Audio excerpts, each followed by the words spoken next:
Pastor Loy Gatchalian.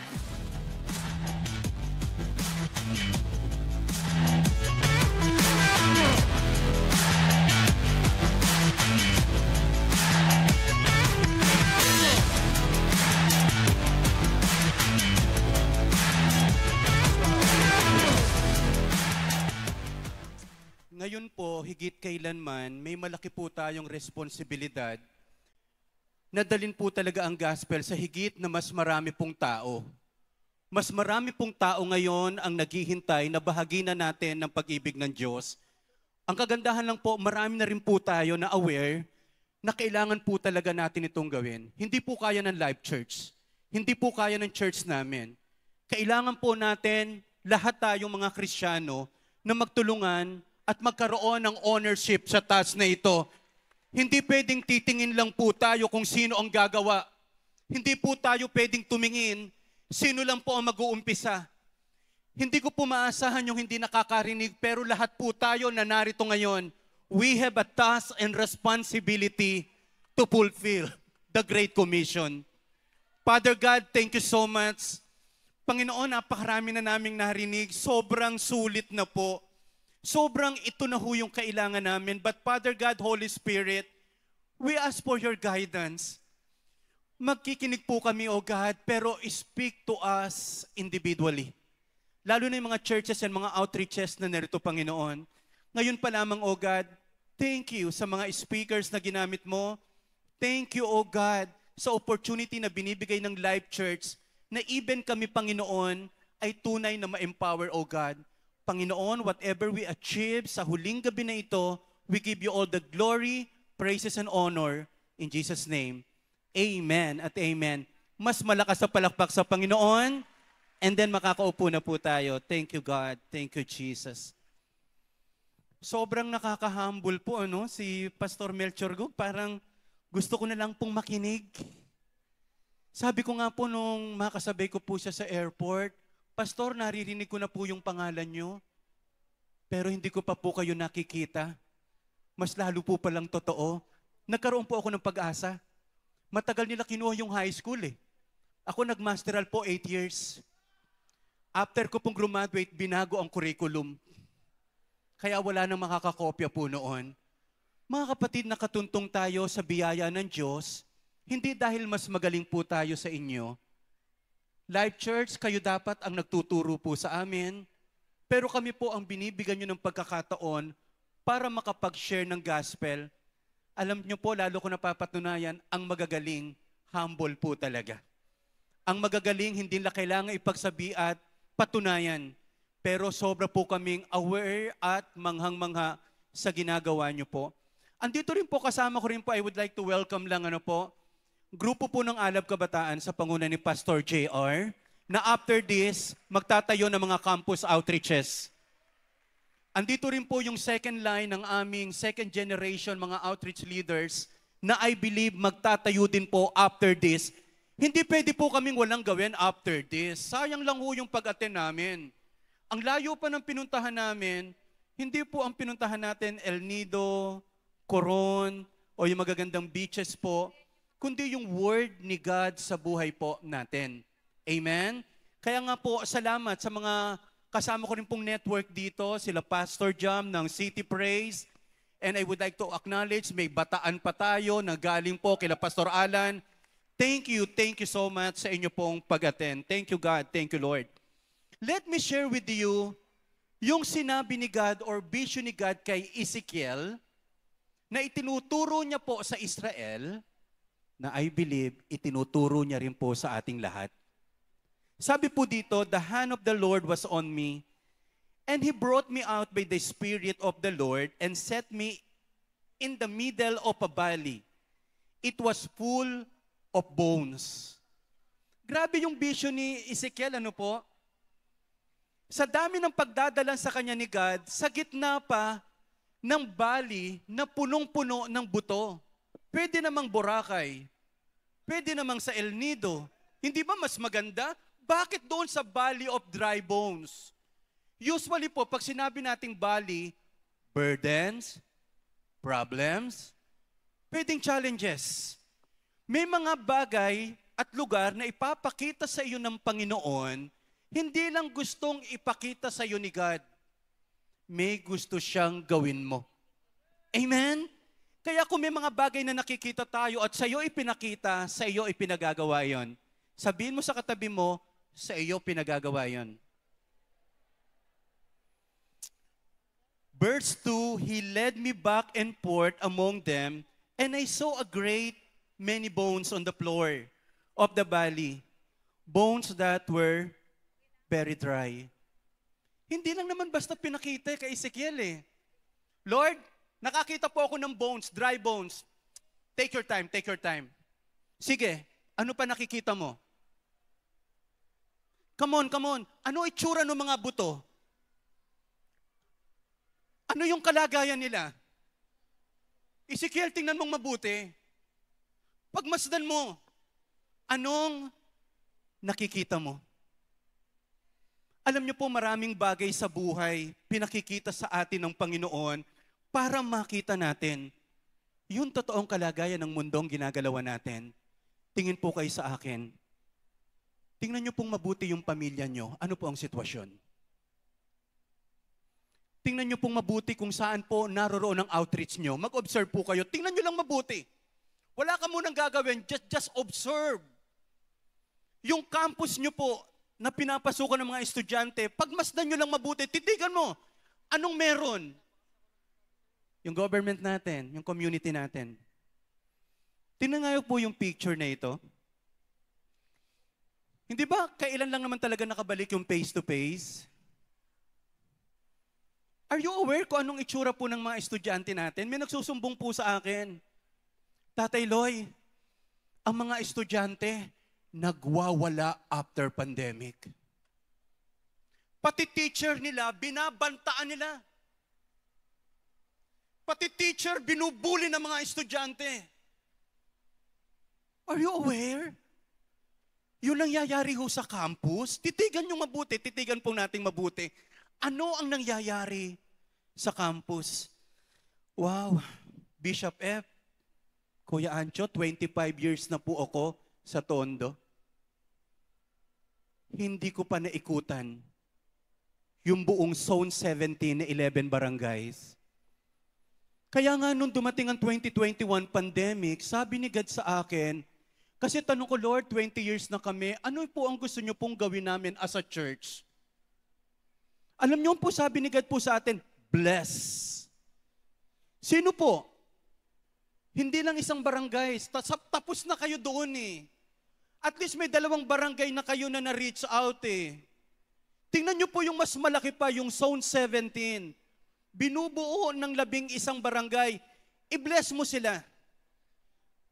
Panahon po ng Delta, April. Delta variant. Sabi ni God sa amin, i-bless mo ang 6,000 families. E yun po yung mga boxes na narito po ngayon. Hindi po kami makapenetrate sa loob ng mga bahay. Alam niyo po sa loob ng box na yan, tinan niyo muna po yung box na ito, sumulat po kami ng 1,000 1,000 letters. Meron pong 1,000 letters yan. Sumulat po ang mga member namin at nagbigay ng inspiration para mababasa po ito ng mga tao. Alam niyo po, may ibubuko po ako sa inyo. Sa box na yan, walang sardinas. Wala rin pong noodles. Bigyan naman natin ng dangal ang pagbe-bless sa barangay. Amen? O, wala na ba kayong damit na hindi nyo na sinusuot? Ilagay natin dyan. Hindi po. So, nag-commit po kami, magbe-bless na lang din tayo. Makilala ang simbahan natin. Hindi tayo nagbibigay na basta lang magbigay. Para mas lalong maunawaan nyo po kasi ang gusto ko po talaga at plano ko po, isang araw ikutan ang 5,000 families. Hindi ko po kaya. Hindi po namin kaya. Ang bala ko noon, 24 networks, hati-hatiin ko lang po yan sa sa Tiga-Tagalawang networks. Kaya lang may mamimiss ako pag minamadali mo ang isang bagay. Buti na lang, hindi pa sinesermo ni Pastor Manric, lakad lang, lakad lang, lakad lang. Hindi mo mas makikita ang tunay na kalagayan ng community kung nagmamadali ka. Para mas lalo ko pong maunawaan sa inyo po ito at maikwento, panoorin nga natin yung video po na ito. Ano po? Para mas makita natin yung campaign naming love your neighbor. Kasi nung una di ko maunawaan eh. Bakit natin ginagawa ito? May kasunod pala ito. Let us watch this. Muli, O God, sa Psalm 17 na ito, O God, talagang Lord, walang-wala, lockdown po, O God. Ikaw ang mag-iingat, Panginoon. Ikaw ay Diyos na mabuti, namatay ka at nabuhay para sa amin upang maranasan namin ang sambuhay na ganap at kasisiyan.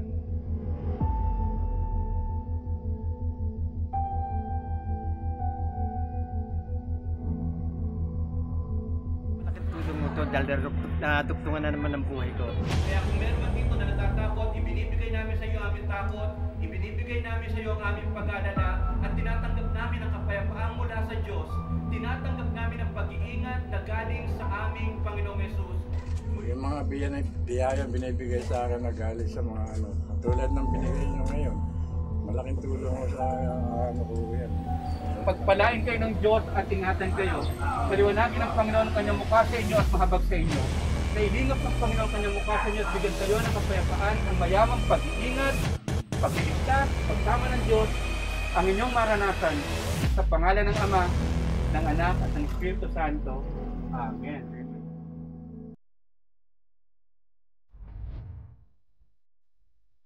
You're broken down and tired, living life on a merry-go-round, and you can't find the fighter. But I see. Sa akin po sa family po namin, malaking tulong ito dahil may pandemic talaga. Dahil naapektuhan din lang naman po kami kundi lahat ng tao. Kaya napakalaking tulong po ng binigay ng face stitch na talaga magagamit namin sa oras ng pangangailangan namin. Mountain, and I'll rise like the day, I'll rise unafraid, I'll rise up, and I'll do. Hindi makakalimutan yung paparating na kami, merong bata na nakita, may dala kaming food box, paparating kami, nagtatatagod yung bata, tuwa siya, excited na mabigyan ng food box. And I'll do it 1,000 times again. Ang council ko sa pangunguna ko po ay nagpapasalamat po sa Praise Church sa pangunguna po na ating Pastor Lloyd Gatchalian Jr. Maraming salamat po sa tulong na pinagkaloob niya sa amin.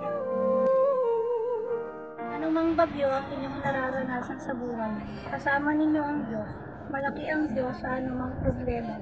Patuloy lamang tayo manampalataya at tumawag sa Panginoon dahil ang Diyos ang pag-asa. But I promise we'll take the world to its feet. Nakakatulong po siya sa may rounds po yung pagkain sa pangalaman. We'll take it to its feet and move mountains. And I'll rise like the day. Thank you, Praise Church. Thank you po. Maraming Salamat po. nais ko pong ipabatid sa inyo na may meron po tayong pag-asa sa Panginoon. Natutulungan tayo ng Panginoon sa ating mga problema na ating pinagdadaanan natin ngayon. At alam po natin na sa panahon po ng pandemya ay nahihirapan po tayo. Pero po, mas nahihirapan po tayo kung wala po tayong Panginoon sa ating buhay. All we need is hope, and for that we have each other, and for that we have each other. We will rise, we will rise, we will rise.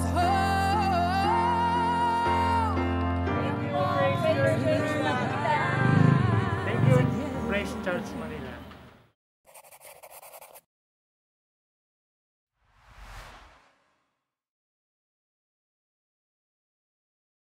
Oh, thank you, Jesus. Purihin po ang Panginoon.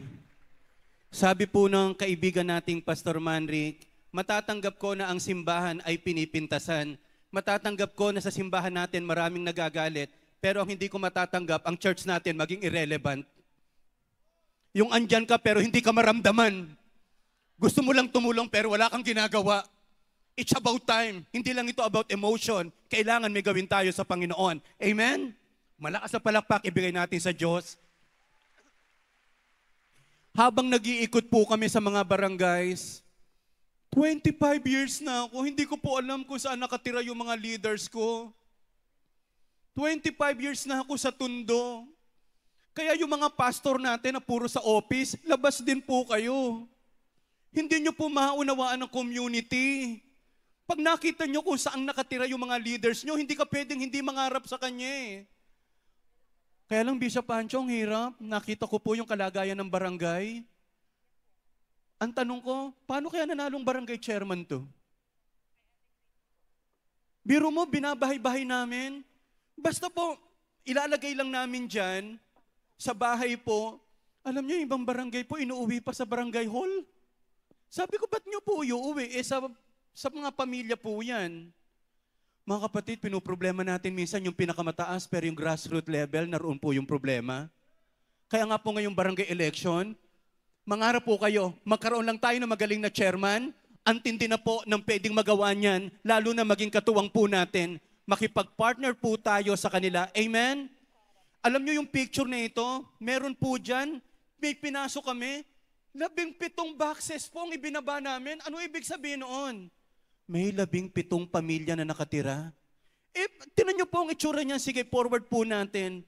Grabe po ang itsura po talaga niyan. Nung lumalabas ako, nakaramdam ako, ilang bata ang minomolestya dito.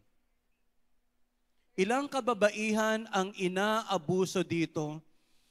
Marami siguro dito inaabuso, hindi na lang makapagsumbong kasi walang pera. Sino ang tatayo para sa mga taong hindi makapagsalita at hindi po makalaban? Mga kapatid, sasakupin natin ang mundo, barangay mo lang, di mo pa alam. Baka pwede mo na tayo magsimula sa ibaba. Amen? Yung kung saan ka nakatira, ang prayer mo agad, Lord, dadaling ko po ang barangay ko para kay Jesus. Amen? Amen po ba tayo? Biro mo, ang dami nating narito ngayon. Kung tayo po'y magkakaisa, ngayon ang tanong ko po sa inyo, nakikita nyo na po ba? Nakikita nyo na po ba kaya natin kailangan mag-evangelize? Nakikita ho ba natin kaya kailangan hindi tayo po nakaupo lang at kailangan humayo po tayo? Nasaan si Doc Elmer? Doc Elmer Perry. Alam nyo ho, kausap ko po siya kasi nakabili po ako ng maliit na lupa. Mga ganyan lang po, ano ho. Nakabili po ako ng maliit na lupa. Doc Perry, tulungan niyo po ako. Paano pa ito gagawin? May director siyang binigay sa akin. Basta sa ilang pag-uusap namin ni Doc Perry, ang tanong agad ni Doc Perry sa akin, after 1 month, Pastor Loy, nakita niyo na po ba? Opo, nakita ko po. Nag-apply po ako sa RSPA sa municipality. Ang unang tanong po sa akin ng directress, marunong po ba kayong bumasa at sumulat? Medyo. Tinignan ko, ano ko ba suot ko noon? Mukha ba akong hindi marunong magbasa? Ang tingin po sa mga magsasaka natin, tanga. Wala agad alam, pwedeng lokohin, pwedeng dayain. O sabi ko, ganito na lang, hindi ako maghahanap sa gobyerno. Mula sa araw na ito, tutulong ako para may mabago sa gobyerno. Amen? Huwag lang tayong nakapintas na pintas, let us do something para umunlad at umayos ang pamahalaan natin. God bless the Philippines. Malakas na palakpak ibigay natin sa Diyos. Wow, thank you Jesus, thank you God. So sabi dito sa verse na ito, He asked me, Son of man, can this bone live? I said, Sovereign Lord, you alone know. This question is rhetorical question. Pag ang Diyos nagtatanong sa Bible, hindi dahil sa hindi alam ng Diyos. Alam ng Diyos. Pero inihahanda lang ni God si Ezekiel sa kanyang dramatic answer. Yung nakikita nyo po bang pamilya na parang walang pag-asa, nakikita nyo po bang magkakaroon ng buhay? Yung school na mahirap pasukin, nakikita nyo po, mapapasok po namin yan. Life Church Iloilo, regardless kung gaano sila ka-traditional, religious, mapapasok natin ang lugar na yan ng gospel ni Jesus Christ. Amen? Can these bones live? Yan ang tanong sa atin.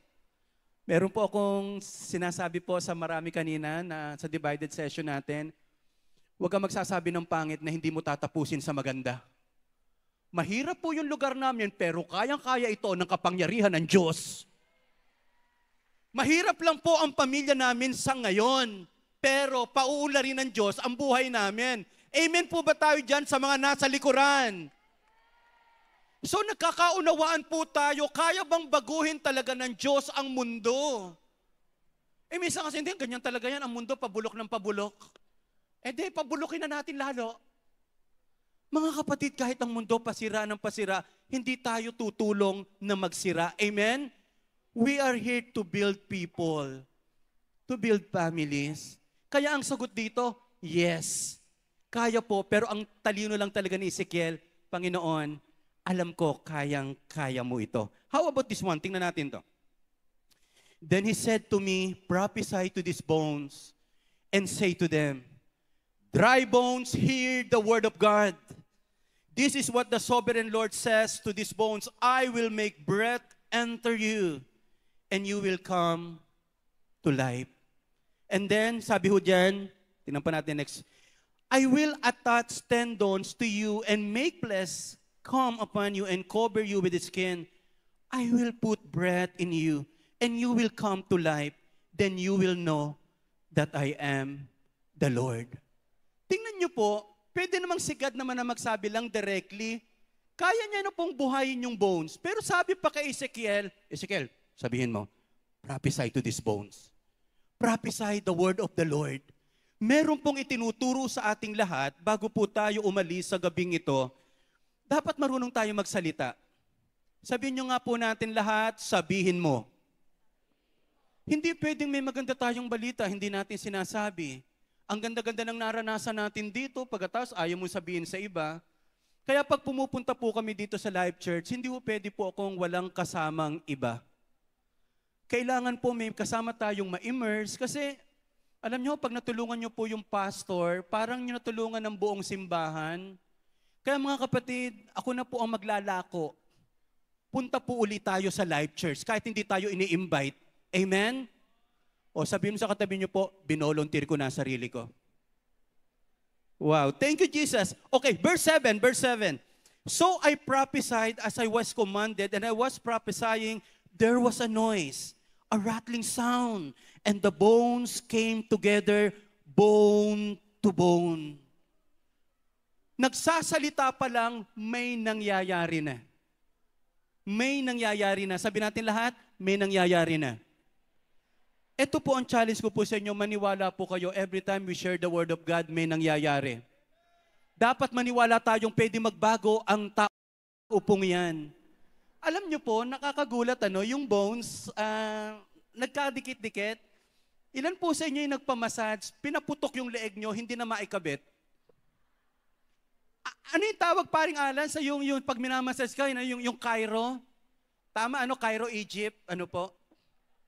O, basta yung gano'n, nagpuputok kanyang buto mo, gustong-gusto naman natin po yun. Alam niyo po bang ang mga butong yan, yung iba dyan malalayo na, pero pinagdugtong pa rin ng Diyos? Di po ba? Naririnig niyo po ba yun? Minsan, proximity is not the name of the game. Pag-aasa ka lang lagi sa malapit, kung may training, may mangyayari, minsan kailangan mong pumunta sa malayo para ka matuto. Amen? Minsan kailangan mong gastusan ng sarili mo. Hindi laging libre. Hindi laging yung madali. We should educate, explore, experience. Kung hindi po kami nahingahan last year po dito, baka iniisip ko lang po ito kapag ang church hindi nadadagdagan, baka mag-away-away na lang tayo Biro mo ang gagaling natin pagkatapos wala tayong ibang ginagawa, tayo na lang po ang magrarambol bandang uli. Saka nakakasawa ang muka pag palaging iyan. Sabihin mo sa katabi niyo po, buti na lang di pa ako nagsasawa sa iyo. Wow, thank you Jesus, thank you God. How about this one? Then he said to me, I looked and tendons and flesh appeared to them and his skin covered them, but there was no breath in them. Nadugtong lang yung buto. Pagkatapos litid, laman, balat. But the problem is, walang buhay. Walang buhay. So, next passage tayo. Then he said to me, prophesy to the breath. Kanina, prophesy to the bones. Ngayon, prophesy to the breath, Prophesy, Son of Man, and say to it, this is what the sovereign Lord says. Come, breath from the four winds, and breath into this slain, that they may live. Pwedeng may laman, wala pang buhay. Pwedeng may litid, pwedeng may skin, pero wala pang buhay. Mga kapatid, ang ganda-ganda po ng tema nyo. Tinitingnan ko rin sa internet, emerging stronger. Yung paglabas natin ng pandemic, mas malakas tayo, mas ready ang church, mas gigil tayo. Pero minsan hindi ganun na nangyari po. Maraming mga simbahan wala ng drive sa buhay. Kaya tayo naririto ngayon, talagang para magpalakasan, para magawa natin ang pinagagawa ng ating Diyos. So may dalawang bagay lang muna ako na i-share po sa inyo. Number 1, partner with God. Kaya ng Diyos buhayin ang mga butong yan. Pero bakit pinasabi pa ni Ezekiel? Kayang-kaya ng Diyos na bigyan ng hininga ang butong yan, pero bakit ipinasabi pa sa iyo ni God? Kasi ayaw ni God na mimiss mo yung kagandahan ng sumusunod sa Diyos. Kaya alam mo yung mga tumitigil sa paglilingkod, hindi naman ang Diyos ang nawalan, ikaw. Kaya kung may balak kang lumayo sa Diyos, hindi naman mawawalan ng Diyos. Diyos pa rin siya.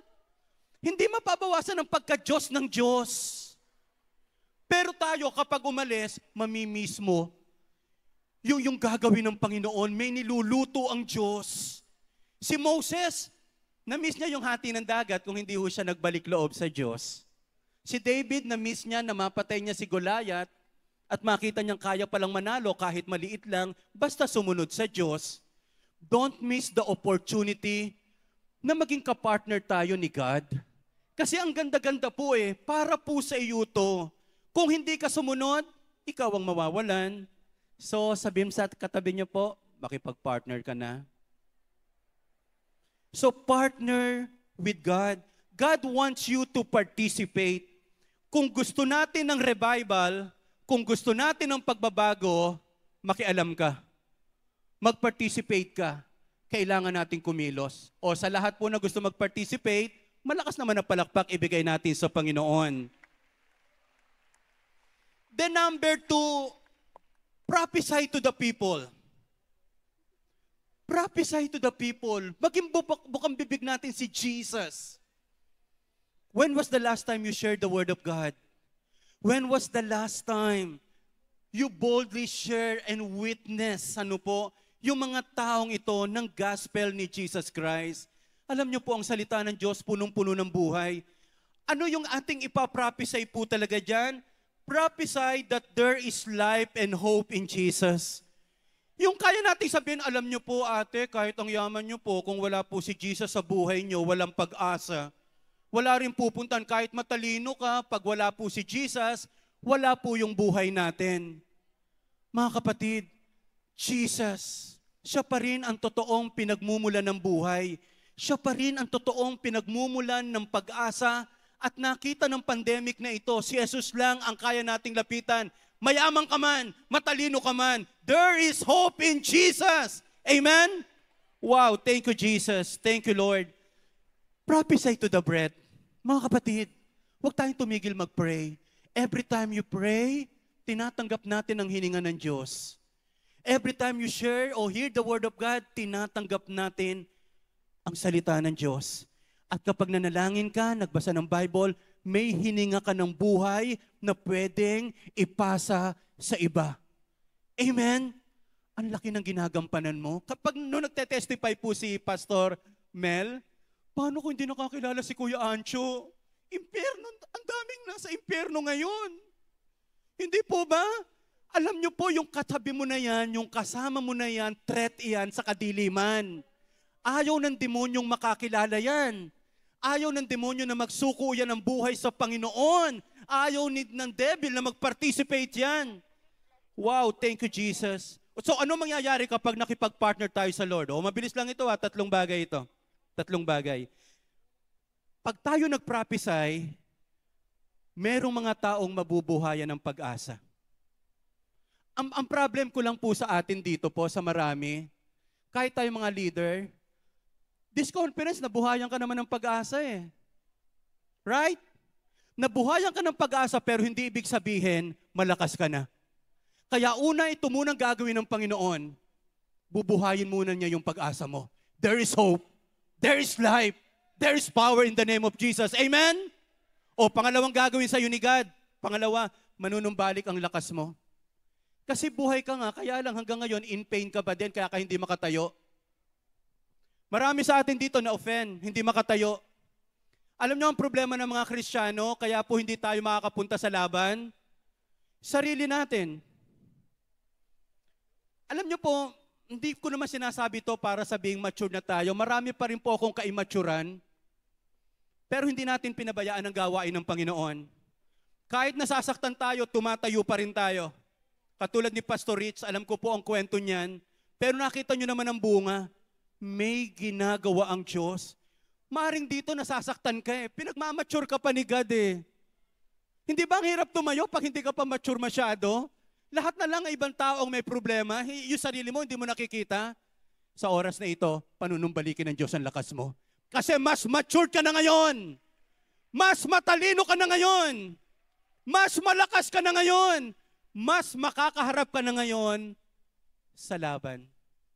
At ito ang panalangin ko sa inyo. Sa loob halos ng 4 o 3 gabi na tayo po'y nagsama-sama, panunumbalikin ng Diyos, bibigyan ka niya ng pag-asa. May pag-asa ang simbahan. May pag-asa po yung lugar na ginagalawan natin. Panunumbalikin ng Diyos ang iyong lakas. Bakit? Magiging sundalo ka ng Diyos. Prophesy to these bones. Mga sundalo pala to na namatay. Ang kagandahan ay ito, pinatay sila ng sword, pero bubuhayin sila ng word of the Lord. Maaring na-open ka sa sinabi ng tao, pero ang salita ng Diyos ang bubuhay sa iyo. Ang salita ng Diyos ang magpapalakas sa iyo. Nilagay ho natin dito, sige nga po, konting bagay lang. If you are standing on your feet, it is your season to serve. It is your season to participate in what God is doing. Alam niyo kung nakatatayo ka, opportunity mo yan para ipaglingkod ang buhay mo sa Panginoon. Kasi darating ang pagkakataon kapag nagka-cancer ka, kapag nagka-problema ka, lalapit ka sa Panginoon, doon mo gustong ipaglingkod ang buhay mo. Pero sorry to say, hindi natin maloloko ang Diyos. Hanggat may lakas tayo, ibigay natin ang buhay natin sa Panginoon. Amen? How about this one? Let me end with this. We are here for our own cause or agenda. We are reborn in the Spirit, in the service of our one true King. Mabilis lang po, quick po. Yung may pinagawa po akong lobo. Nung Thursday pa po ito, nag-impisa na po. Yung may dala nga ng lobo natin, sige. Dalawang katao po. Come on, please. Mabilis lang, okay? Ayan, saka yung maraming lobo na yan, Matthew.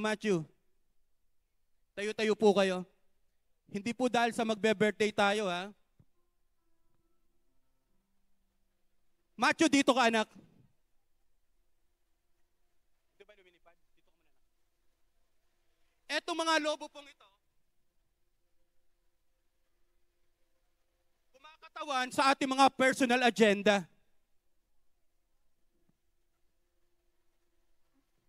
Ito po yung Great Commission. Hindi matutupad ang Great Commission kapag ang pinairal po natin personal agenda.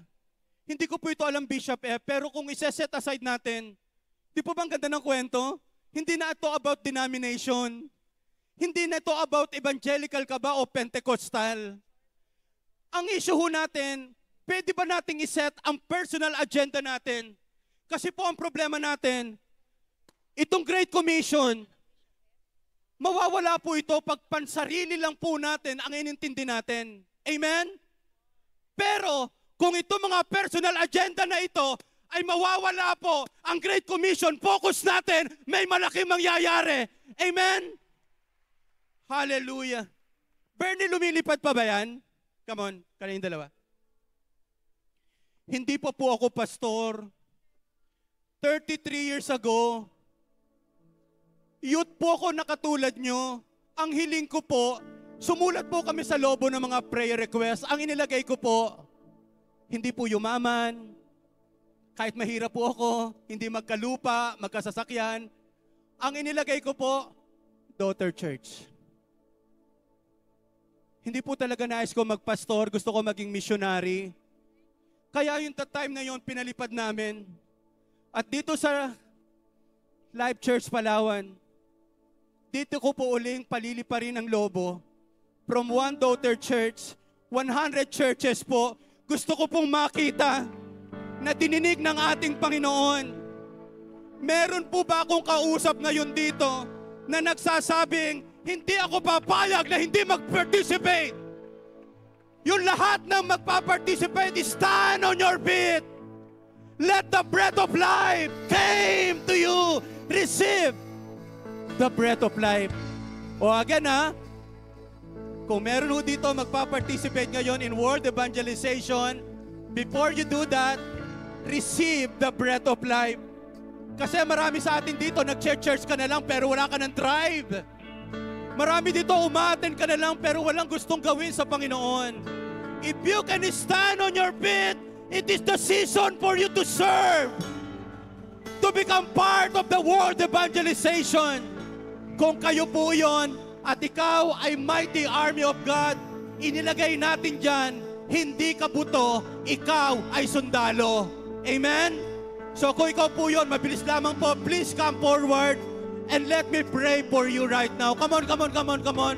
Lahat po nagnanais na tumugon at mag-participate sa gawain ng Panginoon. Hallelujah. Especially of finishing the task of world evangelization. Let us do our part and God will do His part. Oh, thank you, God. Pumunta po kami last year. Inikot po namin ang mga churches. After that, sabi ni Kuya Ancho sa akin, Pastor Lloyd, 10 churches in 6 months. Sige ho, hindi ko alam kung paano ang gagawin. Nagpunta kami ng June, nag-pray kami ng July. Kaya nyo po bang i-post kahit saglit lang, mabilis lang po? Ito yung mga naiplan po nating churches by God's grace. Messy pa rin po. Hindi pa rin po maayos, pero ganun ho talaga. Pero ang sinasabi po, ayan, 2023, yan na po yung bunga ng pagpunta namin dito.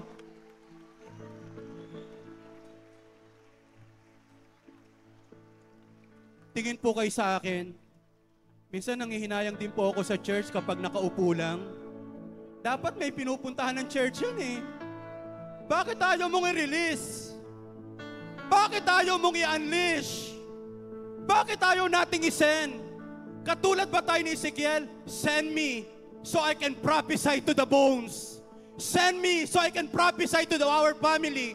Send me so I can prophesy to the community, to other nations. Oh, hallelujah. Taas natin dalawang kamay natin sa Panginoon. In the name of Jesus, Holy Spirit, I prophesy right now, meron dito dati, lumalaban pero nanghina, nasaktan, nasiraan ng loob. Panginoon, buhayin mo yung kanilang pag-asa, O God. Ayaw namin nagpapanggap na mukhang panalo pero talo kami. Sa pangalan ni Jesus, Holy Spirit, i-empower nyo naman po ang bawat isa. Napakagagaling ng bawat isa, napakahuhusay, O God. Huwag kaming matakot na isend po sila, O God, sa lugar na nais nyo po na pagdalhan po sa amin. And in the name of Jesus, I prophesy right now, and I declare, you are not dry bones. You are strong army of our Lord Jesus Christ. Ikaw ay sundalo, hindi ka tuyong buto. Sayang ang lakas kung hindi gagamitin para sa Panginoon. And I pray yung mga lumapit dito, eto yung next batch na mga future church planters, oh God. Mga future missionaries, oh God. Oh, in the name of Jesus, mula sa gabing ito, may ilalagay sa iyo si God na burden. May ilalagay si God sa iyo na vision na hindi ka mapapakali hanggat hindi mo inaapakan at ginagawa ang bagay nito. Kung ikaw yon, hear the word na nagsasabing, go and make disciples of all nations. Huwag kang ma-intimidate. The Lord, the Holy Spirit is upon you. Salamat po, Panginoon. Receive the Spirit of God. Receive the empowerment of the Holy Spirit. Receive the command of our Chief of Staff, our General, our Lord Jesus Christ, na nagsasabing, go and make disciples of all nations. Thank you so much, oh God. In Jesus' name, amen at amen. God bless you po. God bless.